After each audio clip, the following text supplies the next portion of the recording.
going live, and we're already like halfway through our conversation. Welcome, Debbie. Thank you. Nice Yay, to be here. we did it. I'm so excited. Thank you for joining me. I am not one of those people that says, let's wait a little bit for everyone to come on live. We are punctual people starting on time. Anyone that misses the beginning can always go back. Replays are always available. So let's begin with an intro. I always get my guests to introduce themselves because I think, oh, where did you go? I was just about to introduce you and you left. Oh, that's really sad. Now I'm by myself. Okay, she's back. That was It was very just, abrupt. it was just introduced Debbie, and then that was it. Goodbye, Debbie.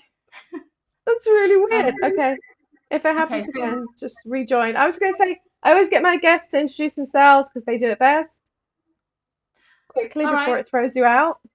I'll give you a very short introduction. I am Debbie Benstein. I'm a marketing consultant. I'm a marketing educator. I'm a writer. I'm lots of other things as well, depending on the time of day.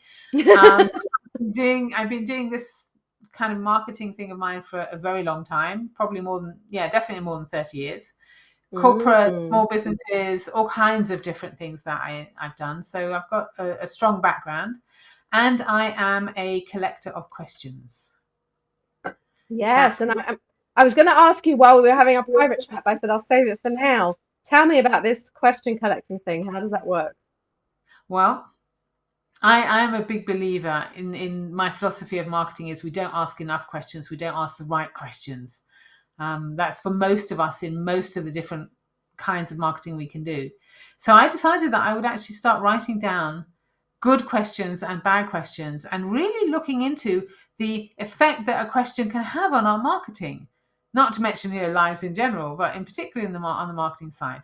So I collect questions now of all different kinds of questions, and I right now I'm categorizing them according to who should be asking them, when they should be asked, what kinds of questions, open questions, closed questions, all kinds of different things, because they're so Mm. useful for jumping off into thinking about marketing and then actually taking action from that. So I have a collection of questions, What would and when a you lot say more. a closed question, it you mean like it's not open to too much interpretation, or what do you mean by closed? Closed question would be something that's just a straight yes or no answer. Oh, Which okay. tend to be less useful for me. Do you like marketing? Yes. Okay. What do I do? What do I actually do with that? So you have to have more questions to follow that. So the closed questions are sometimes necessary, but they're only a jumping off point for me, at least, into more in-depth questions where usually I'm looking for information or to understand a situation. In particular, for me, it's all about understanding your audience, Yeah. because marketing starts and stops with that. If I haven't got that right, then I can't do all the rest of the marketing that I would want to do to potentially help that client or that customer. Well, something really tells me that you understand your audience, like with a title like Reluctant Marketers. Like you've really figured out that there's this niche, for want of a less cliched word, but definitely there is a niche there. But tell me, like in your words, what is a reluctant marketer? Okay, I'll start off with a small story about it. When I was thinking about what to do in this particular project of mine, which is all about people, it's helping people who don't like marketing. And I think it's perfectly legitimate to say it's really not my thing for whatever reason. And there's so many different reasons. Um, Things like I don't know enough about it. I don't know how to decide. There's so many things that I could be doing in marketing. I'm stuck at the beginning because I don't know what to do. Or I hate the hype. I Interesting. hate the fluffiness of marketing. I never know if it's really working for me or not because I don't know how effective it is. And then I'm wasting my time on it. And I'm not really a marketer. I'm really an expert in what I do. There's so many different reasons not to like marketing. So I wanted to have a focus on that because I think I've got what to say about it. And the way I do marketing in that circumstance is very different from most people. And I was thinking, what should I call this? And it just came to mind like this, I'm talking about the overall the overarching characteristic is that people are reluctant to do their marketing for a number of different reasons. And then I tried this out with people and I started asking my questions.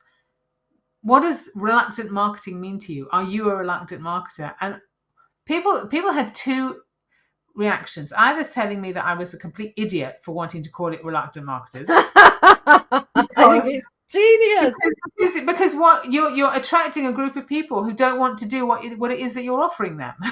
So Yeah. just stay away from it, Debbie. Don't do it. And the other reaction was from the people who are reluctant marketers, which was, oh my goodness, yes. And it's like, me. oh, I feel safe. I'm going over here. Yeah, she understands me. She gets it. She's not going to make me do something that I don't want to do. Yes, She's not going to we give want me a to load feel of safe. hype, Yes. you know. So it turns out to be self-selecting. The people who really are reluctant, who are but you still know you have to do your marketing. There's nothing that you can do to run away from marketing completely. You just have to do it in the way that's right for you, that's smart, and that makes sense for your business and your personality, and all of those things together. And that's what I do. And that's where the questions come in. Because Right, and that's why you're saying you do it differently. yeah. I'm so focused on making it fit. I don't do the cookie cutter marketing that says, here's a program for you. This is Yes. the The recipe blueprint for follow overnight success.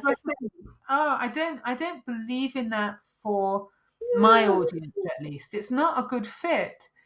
It's you have to understand. I'll come back again to the target audience. I have to understand my audience. If you're a reluctant marketer, which by the way I happen to think is a very good thing, because yes, the cookie cutter marketing may not be the best fit for you. Mm. Be reluctant, but be smart about it.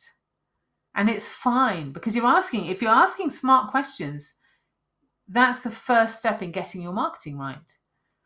And that's sort of where I fit in the middle of all of that. It starts with the questions and it goes to the answers to those questions, which you have to interpret, and you have to learn listening skills, because sometimes the answers are as much in what people are not saying as they are in what people are saying.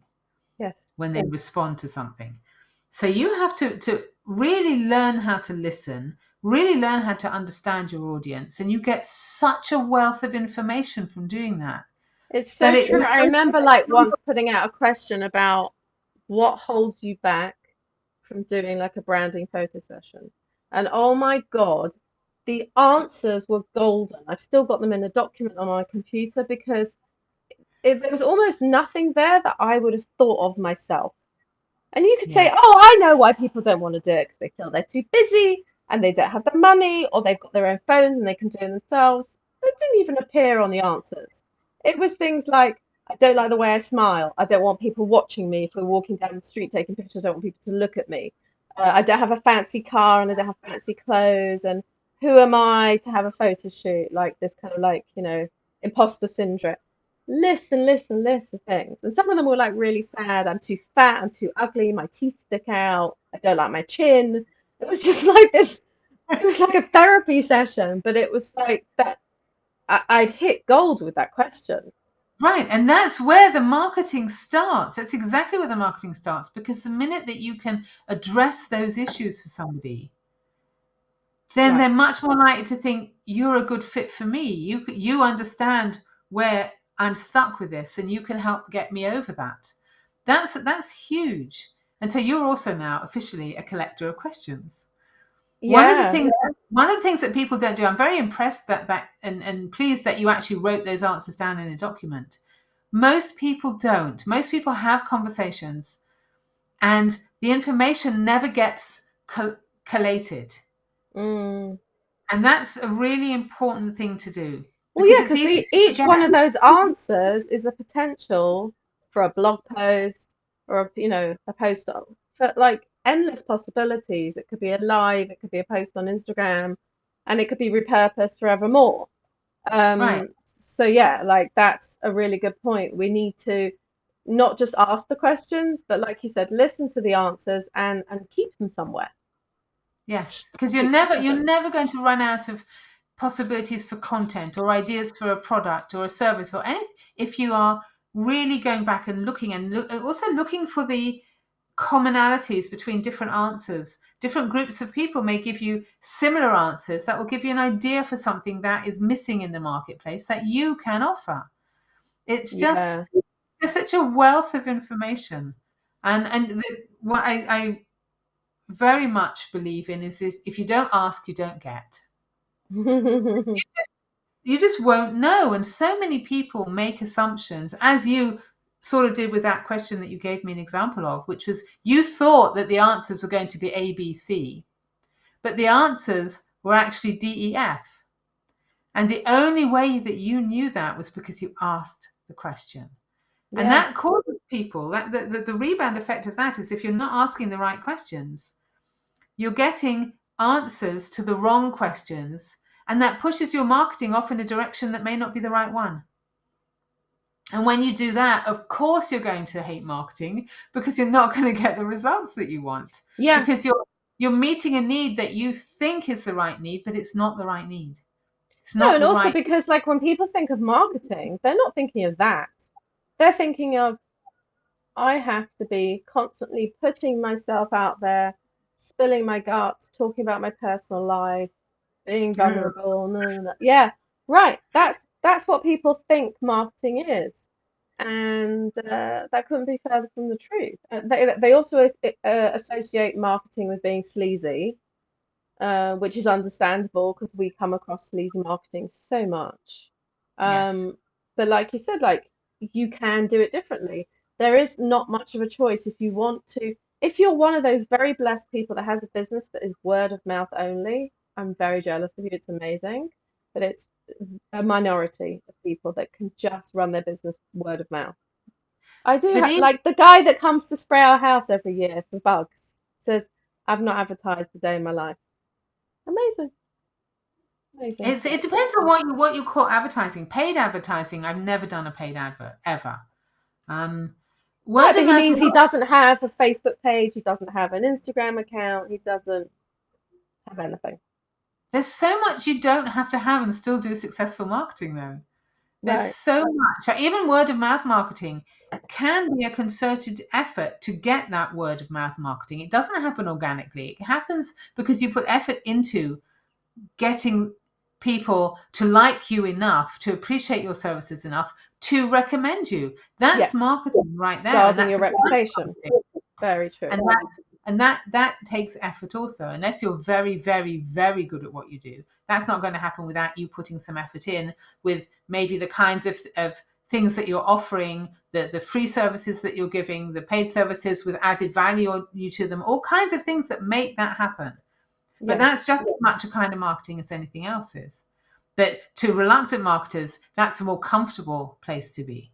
Yeah. It's a much more comfortable place to be than putting yourself out there with a Facebook ad that you spend money and you think, what did I achieve here?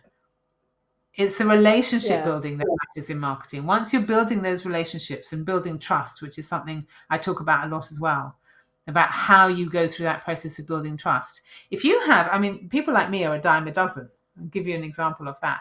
Dime a dozen. Marketing consultants put themselves out there. Somebody says, I'm looking for a marketing consultant. You get 100 answers to that post, Right. right?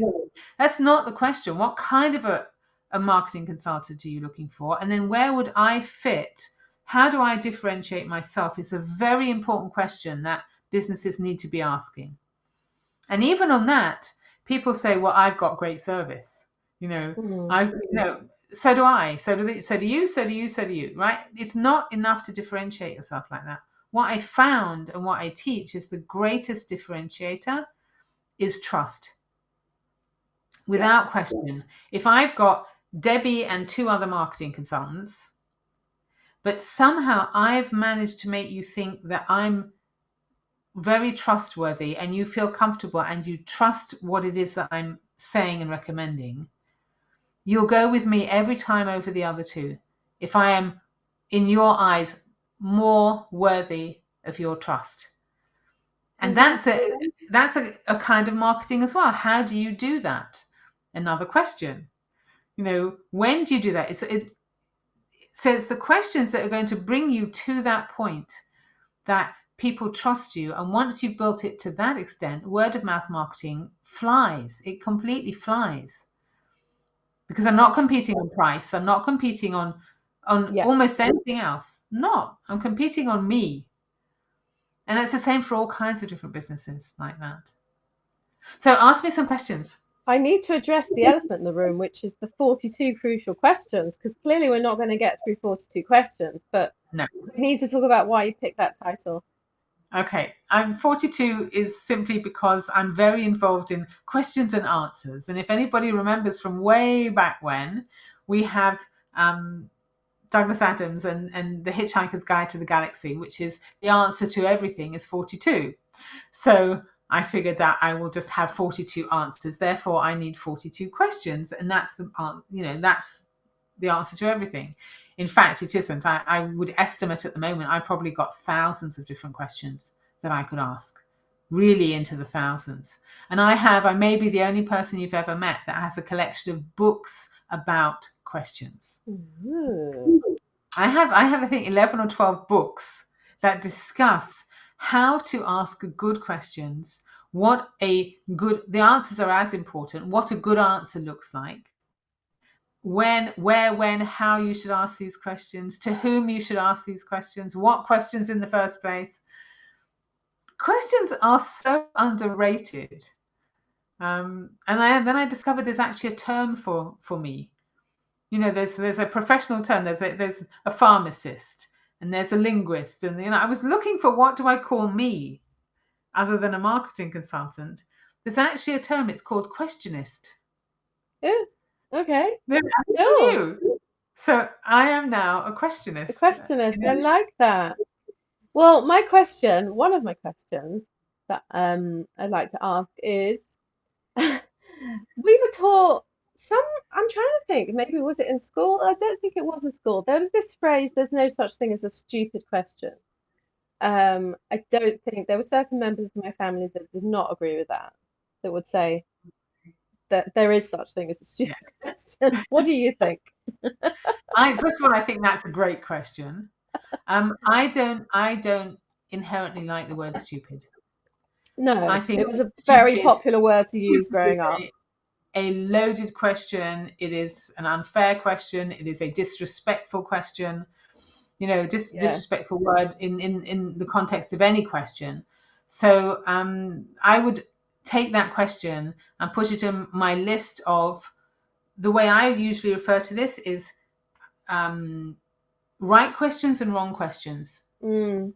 And I would say that there's no such thing as a stupid question. I would put in the wrong question side of my thinking. Yeah. Because I don't think stupid, when applied to a question, really makes sense. I think that we need to look at what a savvy question would look like and what a less intuitive and less smart question would look like. I'll give you an example of some questions which I would rate in my that's the wrong question department. Rather than it being a stupid question, they would be questions that for me do not provide the answers that you need. And let's say that we're talking about advertising. I get asked frequently, should I advertise my business on Facebook ads? Mm. My answer every time will be, we need to ask more questions. That is not the best question, the right question for you.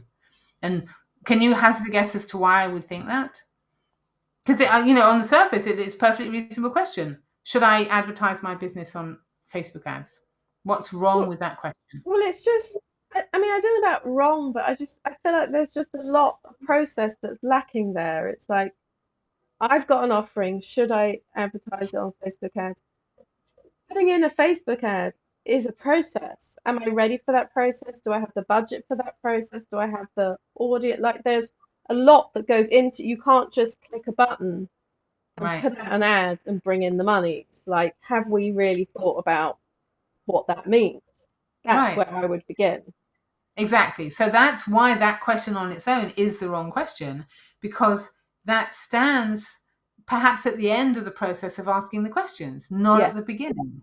Not at the beginning. So at the beginning, it's the wrong question. Better questions at the beginning would be things like, why do I want to do this? Who are my target audience for this? Are my target audience on Facebook? How much is this going to cost me? What skill set? Over how long? What should my budget be? How Yes. do I check that this is working for me? Yes. And on and on. And I did that really off the top of my head, those questions. Yeah. And all of those combined will give you the answer to that final question, which shouldn't be at the beginning, should be at the end, which is, should I do this? Mm.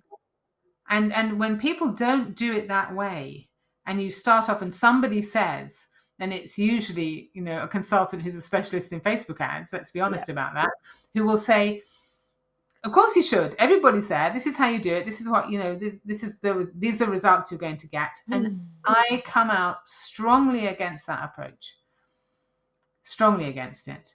Because I think it doesn't serve your business to think in those terms.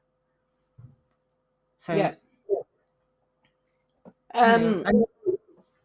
So, we could be asking questions to our audience. That's one way of asking questions, to my audience on Facebook. I can ask questions to my audience on Instagram. I can ask questions via my newsletter. That's the word I was looking for. Mailing list, actually. Who else can we ask questions to? Everybody. Everybody. If you're smart about this, within your relationships, within your existing relationships, you can ask people questions. It's not only about who, it's about what. So ask prospective clients and customers for feedback and for input on what it is that you're considering developing or offering in the future. Ask about reaction to why they didn't buy something. Now, I'm not right now talking about how you phrase these questions. There are all sorts of important elements of how you phrase a question in order to get the answer that is the most meaningful answer to you. But certainly prospects, certainly existing customers and clients are huge. I did something at the time I thought was fairly reckless, but I did it anyway because I apparently have a reckless side to my character. I asked several of my very good clients, why do you work with me? We had a very, so it wasn't like, why should you work with me? It was already when we were in that relationship. And they gave me very interesting feedback about how they perceived me, which I could not have known Really? without their input on that. Because I'm not inside. That answers my next question, which is when you should ask them. So it's not just at the end of the process. No, it was in it. Ongoing clients. And I wanted, when we had a particularly good working relationship, and I just said one day, this works really well, unusually well. Why do you think it's working this well? And I just let them talk. And I just sat there and I listened. And then I wrote things down. As they were talking, I wrote things down. Right. Because I think a lot of people are very afraid of that. Like I have a survey that I send out usually when I remember after a client session to get feedback. And there's some questions in there that a lot of people probably wouldn't be comfortable with because it's like, asking about the process and what worked for them and what they felt could be improved on. And you do have to brace yourself for that part because often if they're going to be honest, they'll once someone I'm trying to think, I had someone with me that was helping me and the client felt that she wasn't getting the right help.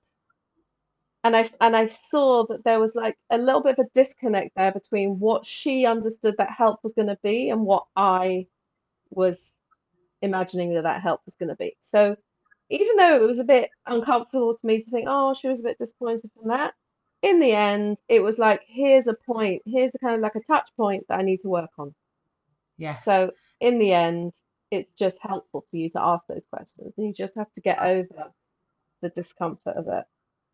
Absolutely. Now, I don't usually do things like that in a survey. I would actually want to probably just call somebody up and say, okay, and just have a conversation. And in the conversation, inherent in conversation are questions. That's part of, Hmm. we're doing it naturally now. We're asking each other questions and talking about things. And it's the stakes are less high in that measure. But there are all kinds of different groups of people, to come back to your question, that you should be asking questions of. And that Mm. those include suppliers, for instance.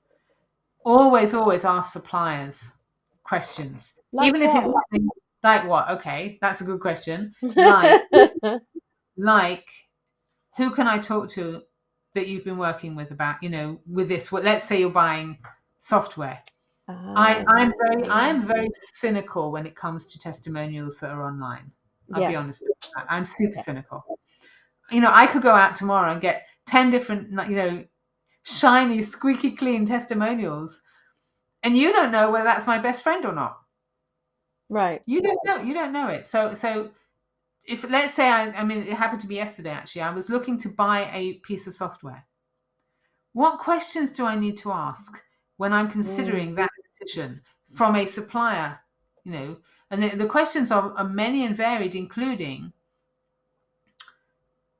and these are two questions that I think are the wrong questions for the decision. And all of these things lead to decisions. That's really important to emphasize. That one of the questions that went through my head naturally was, okay, is this software supplier a solid business? Are they going to be there for me, in 2-3 years down the road, or is this one of those fly by night ones that the software will collapse on me? That was a question. And then I thought to myself, wait, that's not the right question. That's not the right question. The only right question to start that process of questioning is, do I need this software? I jumped into the assumption that I needed it to start off with. And Mm. before that question was, do I need this software? Is there a different software that would also do the job? Is this the best price for this software? Let me look at, have I checked with the competitors? Is there another way that I could do this thing that I want to do? Do I want to do this thing for the right reasons? All of those questions come before, is this a solid company? And the marketing manipulation causes us to skip those steps, because in the sales page, it's going to say something like, this is a wonderful thing, you need it, you need it, you need it. I And in think my that brain, it's happens going to say, wow, until yes, you I get need it. burnt. Until you get burnt, and then you learn your lesson. But have you always been like that? Have you always been that careful? I think so. I think so. I think Mm. that's part of my. I remember when I was 21, I was doing one of these leadership training program type things, and we had to write a whole list of what we like to do in our spare time. And I remember writing down then, I like to ask questions. And when I was 21, what a crazy thing to write. But it just occurred to me that I find people interesting. I find things interesting, and Mm. in order to understand more about people and things, I need to ask questions. Yep. So that's where I hold them. When it comes to marketing, that's such an important part of the process in order to make those decisions better. And the minute that you're making better decisions, you're getting better ROI, you're happier in your business, you're doing things in a way that resonates better with you. And all of that, it seems to me, starts off with the questions. So let me give you an idea, a practical idea for how you can start off with the questions. This is, by the way, this is, I had to look on my phone to see who this is. This is Janice. I think this is Janice. Hold on. Yeah. Janice K saying she also asks lots of questions and it drives people crazy. That's I, interesting. I have, it does. I have one particular client who I go in and they look at me and they say, "Oh, Debbie's coming. She's got a question." She knows. They know, and they make time for it. Why? Because they see the value of it. The minute that you teach somebody the value of asking questions, and you can see the results from that, they'll jump on board with it. because Yeah. there's no downside to this. It's just that people aren't talking about it. And you know what? It's like the questions can sometimes just be really simple. Like I recently took a course in grief counseling, um, and there were two massive takeaways for me for generally for life. One was we think we listen and we don't. Yeah. And everyone on that course was convinced that they were great listeners. It's part of the reason why they joined. And we were all kind of like semi-destroyed to discover that we were all really not great listeners. That's the skill that we had to develop. Now I'm trying to remember what the second thing was. I love it when that happens. What were you just talking about? Talking about questions, right? So we realized that the questions didn't have to be anything earth-shattering. Very often it could just be why, Yeah. how, or you could expand and you could say, I know it sounds cheesy, but you could say, how did that make you feel? Because it's a really important question. How did you feel about that? How did it make you feel? But how, why, what, when, who, where? Like expanding and Exactly. not making assumptions. And that was my biggest problem. I would just assume. Yes. Yes. And it's a huge slippery slope downwards when people assume things in marketing. And we all Mm. do it. We all do it. And I'm on a little crusade of my own to say, stop assuming, start asking.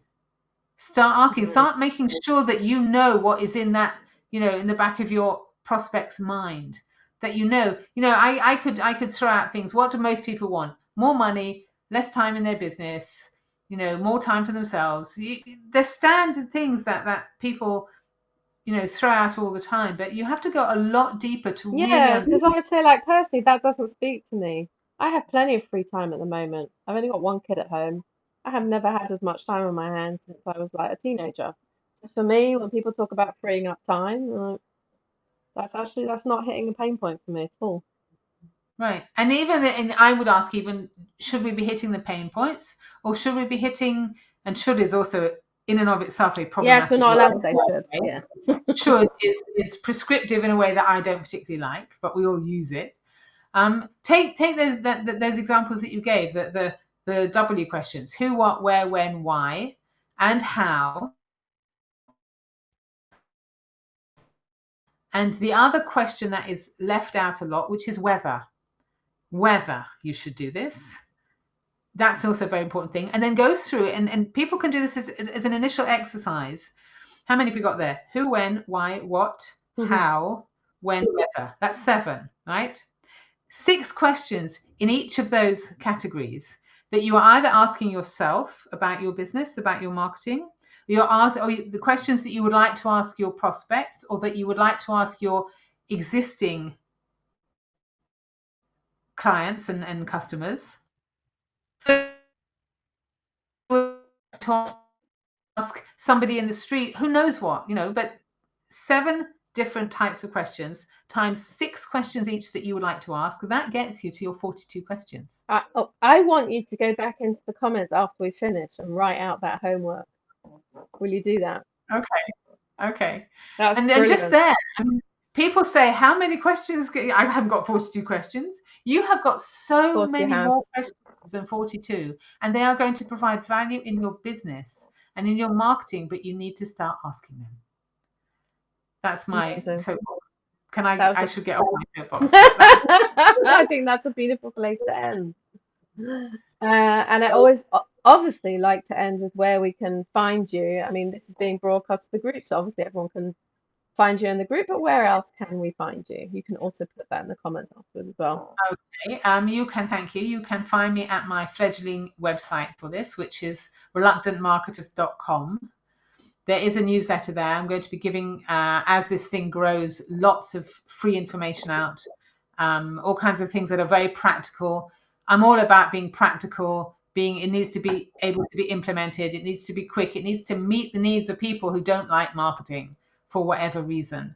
So all of that is in the pipeline. So come and join me on reluctantmarketers.com and join the newsletter. Fabulous. Thank you. I obviously could go on with more questions all day, but we do need to get on with some work, I think. Well, yes, there is that. I thank you. It was a really fun. Yes, this was conversation. Thank you for awesome. having me. Thank you. Bye, guys. Thank you for whoever's All right. watching. Take care. Bye. Bye.